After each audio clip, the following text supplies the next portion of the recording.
A história começa mostrando uma cidade vibrante à noite, com as pessoas se divertindo. Em seguida, a história nos leva a um restaurante onde um homem está se empanturrando de comida. Alguns presentes começam a demonstrar nojo e se perguntam se devem intervir, temendo que ele possa morrer por comer tanto, enquanto se questionam também o motivo de ele estar chorando enquanto se banqueteia com uma refeição tão farta. Um homem na multidão comenta que provavelmente é a primeira vez que alguém o vê, mas ele é bem conhecido em Hanan. O outro homem ri e pergunta se a fama é devido à sua aparência. O primeiro responde que não se deve julgar alguém pela aparência e que ele ainda tem um longo caminho a percorrer. O comerciante, Y. Heron, alcançou uma façanha sem precedentes ao unificar todas as uniões de mercadores de Hanan. O segundo homem fica surpreso e o outro continua compartilhando informações, dizendo que Aaron é o grande mercador responsável por essa conquista e que ele vem da União de Mercadores do Oceano Celestial. Nesse momento, uma mulher o repreende, dizendo que enquanto uma pessoa normal faz 3 refeições por dia, ele está comendo o equivalente a 3 dias de comida em uma única refeição. Ela o lembra de que, quando era mais jovem, havia alertado sobre os danos de continuar comendo de forma tão excessiva. Ele responde que, se parar de comer, será assombrado por um pesadelo que não consegue esquecer. A mulher, chamada Yona, se sente triste por ele, mas decide não insistir, perguntando se ele realmente pretende viver dessa maneira.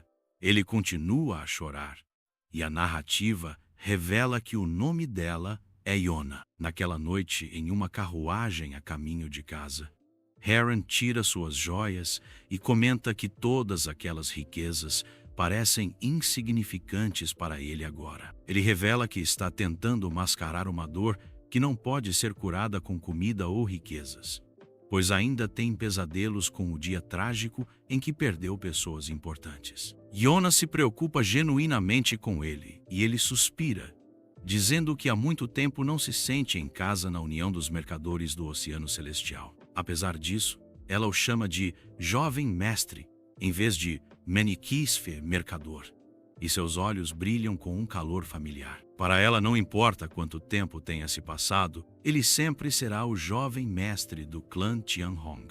Heron então percebe que o rosto dela começou a mostrar sinais de envelhecimento. Quando ele deixou o clã e se casou com outra família, Yona o seguiu e continuou a servi-lo, como se fosse parte de sua família. Ele reflete sobre como, se não fosse por ela, já estaria morto há muito tempo.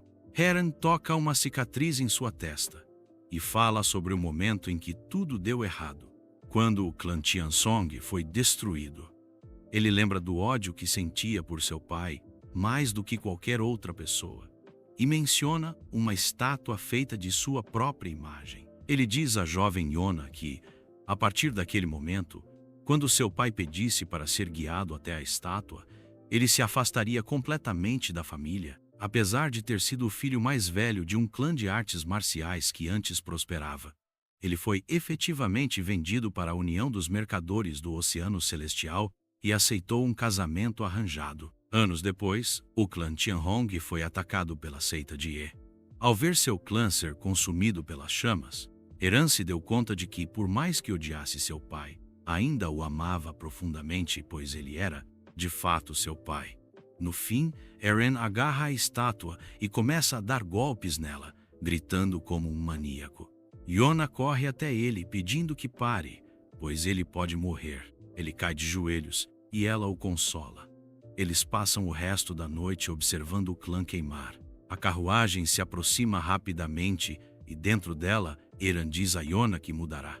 Ele promete consertar seu relacionamento com sua esposa e parar com seus antigos comportamentos.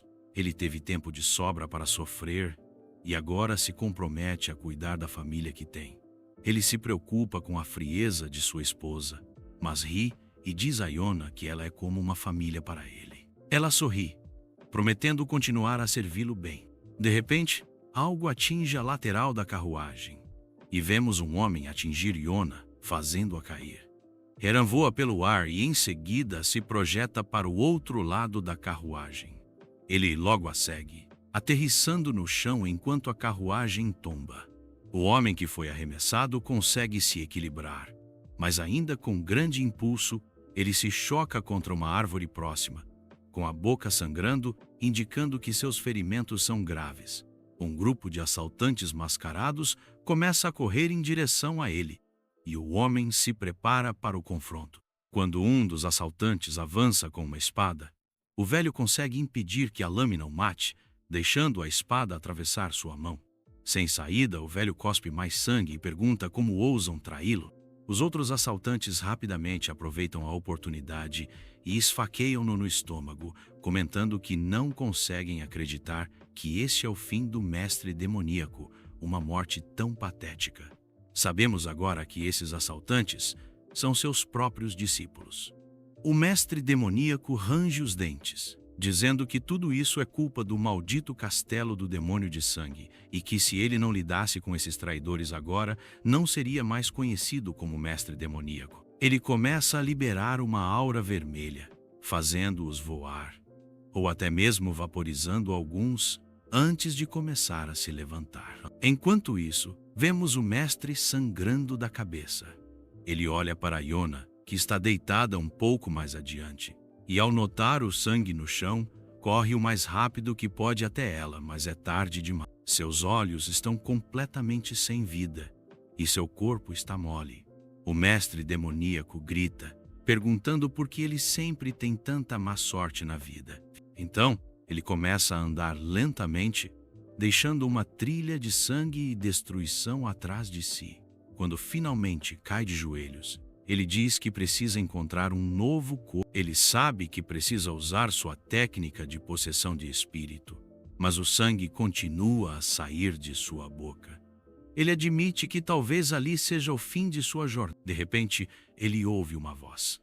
É como se Yona estivesse diante dele, cheia de... Ela grita, perguntando por que ele teve que lutar ali. E o velho murmura, dizendo que ele não deveria ter feito isso. Eran, furioso, o agarra pelo colarinho, exigindo que ele pelo menos reconheça que Yona, um membro de sua família, acabou de... O velho começa a murmurar mais, mas Eran não consegue entender suas palavras. O velho, então, começa a imbuir suas pontas de dedo com aura e levanta a mão. Ele atinge pontos de pressão no corpo de Eran, fazendo-o ficar rígido. Eran cai no chão, sem conseguir se mover. O mestre demoníaco, ofegante, diz que não deveria ser tratado dessa forma por um jovem. O velho, agora se sentando ao lado de Eran, revela que, como é sua última vez usando a técnica de possessão de espírito, ele queria um corpo jovem e talentoso para viver uma vida mais longa. Mas, chegando aos seus momentos finais, ele não tem mais escolhas. Ele prepara sua mão e começa a injetar 160 anos de sua essência de marechal na mão esquerda de Eran, colocando-a sobre o estômago, e com a mão direita, ele transfere a essência para a testa de Eran, enviando ambas as energias simultaneamente. Depois de algum tempo, a aura desaparece e o corpo do velho fica imóvel.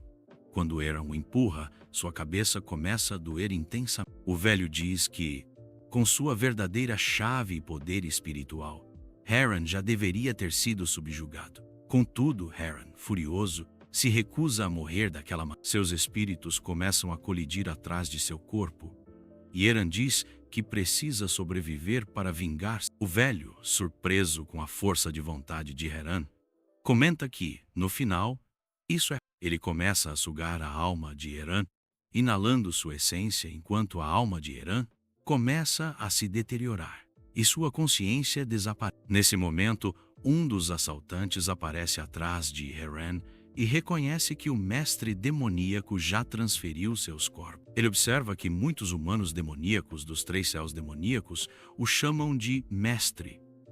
Quando a técnica de possessão estava prestes a se completar, a espada é cravada diretamente na garganta de Eran, fazendo com que ele cuspa sangue enquanto uma aura vermelha começa a brilhar, seguida por uma espada. Eran se senta e se pergunta onde está, pois se encontra em algum tipo de boticário. Ele reclama que sua garganta está seca e começa a beber um remédio ao seu lado, fazendo uma careta ao comentar que o remédio tem gosto horrível. Atordoado, ele se senta no chão, se perguntando o que está acontecendo com suas mãos. Heran observa suas mãos, surpreso com o quão finas e frágeis estão. Enquanto tenta entender o que está acontecendo, uma jovem chamada Ki entra rapidamente na sala. Ela pergunta se ele está bem e comenta que talvez tenha tido um pesadelo. Heran tenta descartar o ocorrido como um sonho, mas a realidade parece cada vez mais tangível. Ao dar um passo, sente uma dor aguda no pé ao pisar em vidro quebrado. A sensação de formigamento e a dor intensa são reais demais para um sonho.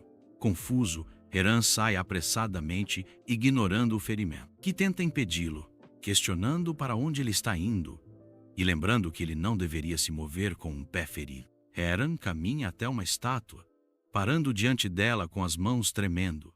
Ele olha fixamente para a figura e, em meio à confusão e à incredulidade, murmura que isso não é possível. Ele se pergunta como a estátua poderia estar ali, já que ele mesmo havia se certificado de destruir lá no passado.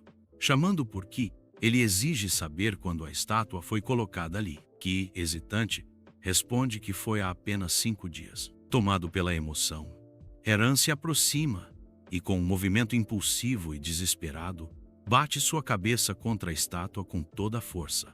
O impacto faz com que a estátua rache e se despedace completamente. Ki grita, assustada, perguntando se ele está bem, mas Heran parece alheio à dor física.